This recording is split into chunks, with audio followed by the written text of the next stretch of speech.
যারা বিরোধী দলে দায়িত্ব পালন করছেন তারা দায়িত্বশীল ভূমিকা পালন করবেন। সমালোচনা করবেন, নিশ্চয়ই সরকারের সমালোচনা করতে পারেন, কনস্ট্রাকটিভ সমালোচনা করতে পারেন, ভুল ধরিয়ে দিতে পারেন, কিন্তু যদি কোনো বৃহত্তর মানে চক্রান্তের নীল নকশার অংশ হন তাহলে সেটি হবে দেশের জন্য, রাষ্ট্রের জন্য বিপজ্জনক। আজও একটি জাতীয়তাবাদী গণতান্ত্রিক সরকার প্রতিষ্ঠিত আছে। নানাবিধ চক্রান্ত কিন্তু এখনো থেমে নেই। সরকার যে কোনো একটি রাষ্ট্রে নানা ধরনের উৎপাত থাকতে পারে, কিন্তু সরকার সেই উৎপাতকে, সেই নুইসেন্সকে ঠিকমতো অ্যাড্রেস করে ব্যবস্থা নিচ্ছে কিনা সেটা হলো বড় বিষয়। আপনার মার্কিন যুক্তরাষ্ট্রের চতুর্থ রাষ্ট্রপতি তিনি বলেছেন সেই আজ থেকে 200 বছর আগে, if all man were angel government would not be necessary. যদি প্রত্যেকটা মানুষই ফেরেশতা হতো তাহলে তো সরকারের প্রয়োজন পড়তো না।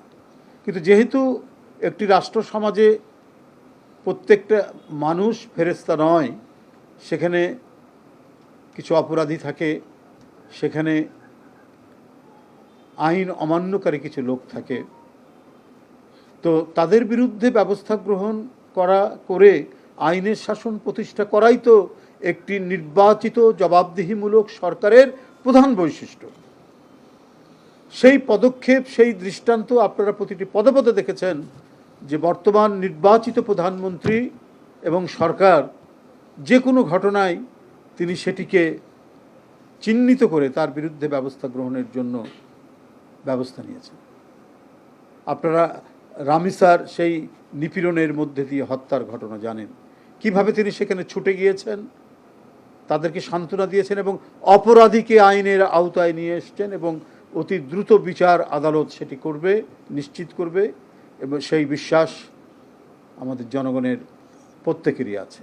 কারণ সরকার এই ব্যাপারে অত্যন্ত শক্ত হাতে, তার যে সরকারের যে দায়িত্ব, একটি অন্যায়কে, একটি অপরাধকে সেটিকে দমন করার জন্য যা যা করা দরকার সরকারের পক্ষ থেকে, এবং মানে আইনি প্রক্রিয়া সরকার যেটা নিতে পারে সেগুলো সবগুলোই না হয়েছে এবং অতি দ্রুত অপরাধীর বিচার হবে।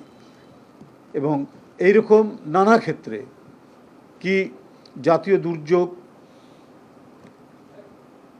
সে বন্যা, খরা, অথবা দীর্ঘদিন ধরে সমাজের যে দারিদ্রতা, যে ধরনের সাধারণ মানুষ যারা নানাভাবেই অসহায়, হয়তো সামান্য অর্থের জন্য সে তার জমিতে কাজ করতে পারছে না, বা সে একটা মুরগির খামার পালন করতে পারছে না, তাদের জন্য শুরু থেকেই তিনি যে অঙ্গীকারগুলো করেছিলেন নির্বাচনের আগে সেটা বাস্তবায়ন করছেন।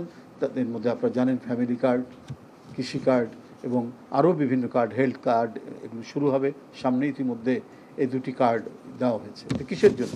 সোশ্যাল আপলিফটমেন্ট, সোশ্যাল ডেভেলপমেন্টের জন্য। তার যে অঙ্গীকার, এই অঙ্গীকার শুরু থেকেই, প্রথম দিন থেকেই তিনি সেই কাজগুলো করছেন। তারপরেও কেউ কেউ বলছেন ষড়যন্ত্র হচ্ছে, চক্রান্ত হচ্ছে। আপনারা যদি এই দেশের রাষ্ট্র কাঠামোর অংশ হয়ে থাকেন, এদেশের রাজনৈতিক যে কাঠামো তার যদি অংশ হয়ে থাকেন, তাহলে সেই ক্ষেত্রে আপনারা সরকারের যেগুলো ভুল হচ্ছে সেটা আপনারা ধরিয়ে দিতে পারেন। কিন্তু চক্রান্ত করা, ষড়যন্ত্র করা এবং নানাভাবে চক্রান্তের ইঙ্গিত দেওয়া, এইটা এদেশের মানুষ কখনোই এটাকে ভালোভাবে নেয়নি, ভালোভাবে নেবে না।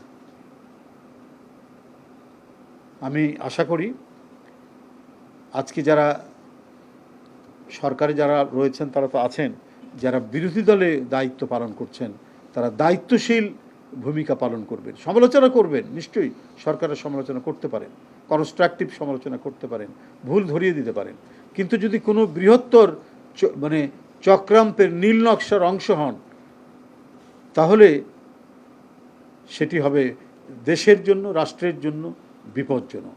বরং যে গণতন্ত্রের ধারা দীর্ঘ সংগ্রাম এবং ফ্যাসিবাদের বিরুদ্ধে লড়াইয়ের মধ্যে দিয়ে, অনেক আত্মহতি এবং রক্তপাতের মধ্যে দিয়ে যেটি গড়ে উঠেছে, সেটিকে আমাদের চলতে দিতে হবে। যেটাভাবে সবলভাবে চলতে পারে, তেজোদ্দীপ্তভাবে চলতে পারে, এবং আমরা যাতে সমস্ত গণতান্ত্রিক প্রতিষ্ঠানগুলোকে আমরা দৃঢ় এবং শক্তিশালী করতে পারি, যেখানে আর কোনো প্রশ্ন উঠতে পারে না। এদেশে প্রতিটি নির্বাচন হবে অবাধ সুষ্ঠু নির্বাচন। সেই ক্ষেত্রে নির্বাচন কমিশন একটি শক্তিশালী গণতান্ত্রিক প্রতিষ্ঠান। আমাদের আইনি শাসন, আমাদের প্রশাসন, পুলিশ সবগুলোকে নিরপেক্ষ এবং শক্তিশালী করার যে দৃঢ় অঙ্গীকার মাননীয় প্রধানমন্ত্রী করেছেন, যে পদক্ষেপগুলি নিচ্ছেন, সেই পদক্ষেপগুলি প্রতিষ্ঠানকে শক্তিশালী করার।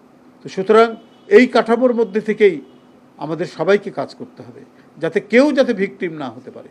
এটাই তো একটি গণতান্ত্রিক সরকারের মূল দায়িত্ব, মূল কাজ। সেই কাজকে যেটি করে যাচ্ছেন অঙ্গীকার অনুযায়ী বিএনপির সরকার, তারেক রহমানের সরকার,